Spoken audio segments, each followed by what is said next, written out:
بسم اللہ الرحمن الرحیم نحمدہ ونصلی ونسلم علی رسولہ الکریم اما بعد۔ احباب ذی وقار، آب کوثر شریف کا آج یہ 11واں درس ہے۔ پچھلے دروس میں ہم نے یہ جانا کہ درود پاک کے جو فوائد ہیں وہ حتمی طور پر تب ہی حاصل ہو سکتے ہیں جب نبی مکرم رسول محتشم جان کائنات صلی اللہ علیہ وآلہ وسلم سے اپنے تعلق کو استوار کر کے درود پاک پڑھا جائے، جب اپنے اور بیگانے کی پہچان کر کے آپ صلی اللہ علیہ وآلہ وسلم کے ساتھ ایک کامل محبت کا اظہار کر کے درود پاک پڑھا جائے تو درود پاک کے جتنے بھی فوائد ہیں بلکہ ان سے کئی ہزار گنا فوائد جو ہیں وہ ہم حاصل کر سکتے ہیں۔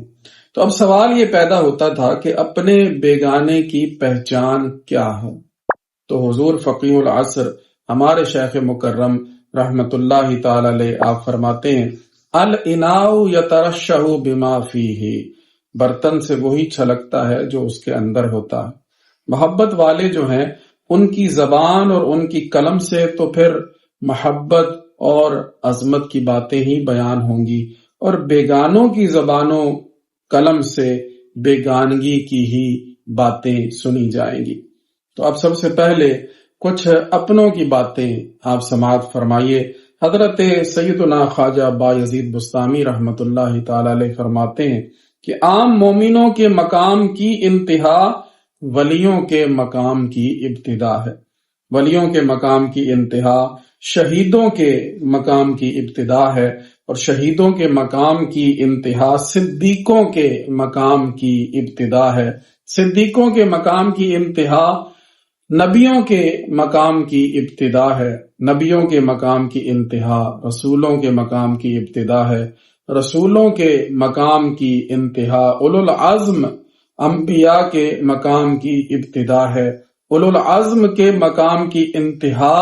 حبیب خدا محمد مصطفیٰ صلی اللہ علیہ وآلہ وسلم کے مقام کی ابتدا ہے، اور حبیب خدا صلی اللہ علیہ وآلہ وسلم کے مقام کی انتہا اللہ تعالی کے سوا کوئی جانتا ہی نہیں۔ سیدنا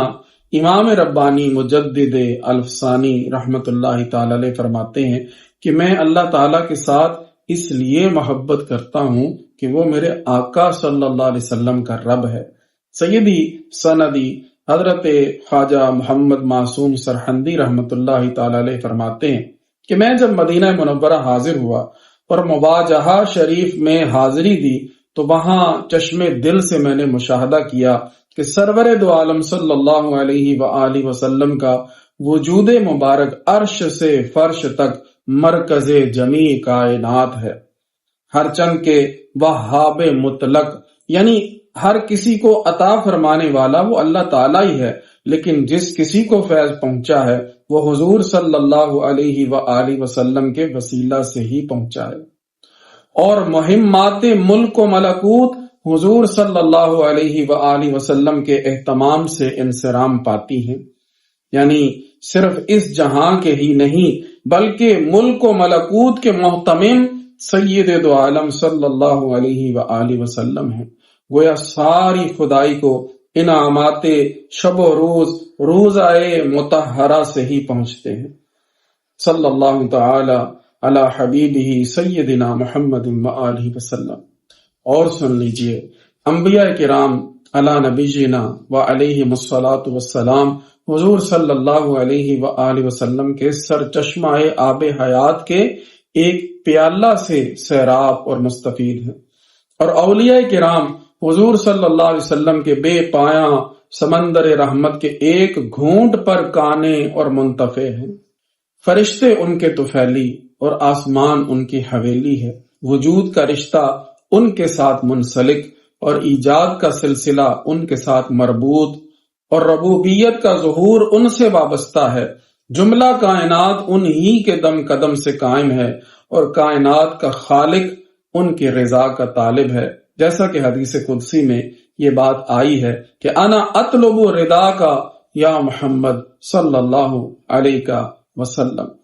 مزید سن لیجئے، اللہ تعالیٰ نے اپنے حبیب صلی اللہ علیہ وسلم کو ساری زمین کا مالک بنا دیا، جنتیوں کے درمیان جنت حضور صلی اللہ علیہ وآلہ وسلم ہی تقسیم فرمائیں گے۔ اب ذرا بیگانگی کی بھی چند باتیں ملاحظہ فرما لیجئے تاکہ آپ کو اپنے اور بیگانے کے درمیان فرق کرنا آسان ہو جائے۔ کیا کچھ لکھتے ہیں، یقین جان لینا چاہیے کہ ہر مخلوق بڑی ہو یا چھوٹی، وہ اللہ تعالیٰ کی شان کے آگے چمار سے بھی زیادہ ذلیل ہے۔ لکھتے ہیں سارا کاروبار جہاں اللہ ہی کے چاہنے سے ہوتا ہے، رسول کے چاہنے سے کچھ نہیں ہوتا۔ پیغمبر کا صرف اتنا ہی کام ہے کہ وہ برے کام سے ڈرائے اور بھلے کام پر خوشخبری سنائے۔ اولیاء و انبیاء، امام زادہ، پیر و شہید، یعنی جتنے اللہ تعالیٰ کے مقرب بندے ہیں وہ سب انسان ہی اور بندے عاجز اور ہمارے بھائی ہیں۔ رسول اللہ صلی اللہ علیہ وسلم کو دیوار کے پیچھے کا علم نہیں۔ اپنوں اور بیگانوں کی یہ باتیں لکھنے کے بعد ہمارے شیخ مکرم حضور فقیہ العصر رحمت اللہ تعالی علیہ آپ ارشاد فرماتے ہیں کہ یہ چند عبارتیں بطور نمونہ صرف اپنے مسلمان بھائیوں کی خیر خواہی کے لیے درج کی گئی۔ جس مسلمان کے دل میں محبت رسول اور عشق مصطفیٰ صلی اللہ علیہ وسلم ہو، وہ بڑی آسانی سے اپنے اور بیگانے کی پہچان کر لے گا، لیکن جو دل عشق مصطفیٰ صلی اللہ علیہ وآلہ وسلم سے خالی ہوگا، وہ پھر اپنے آپ کو خود جانے اور اس کے کام۔ اے اللہ، ہمیں نظر بصیرت عطا کر کہ ہم اپنے بیگانے کو پہچانے اور ہم قبر کے عذاب سے اور قیامت کی رسوائی سے بچ جائیں۔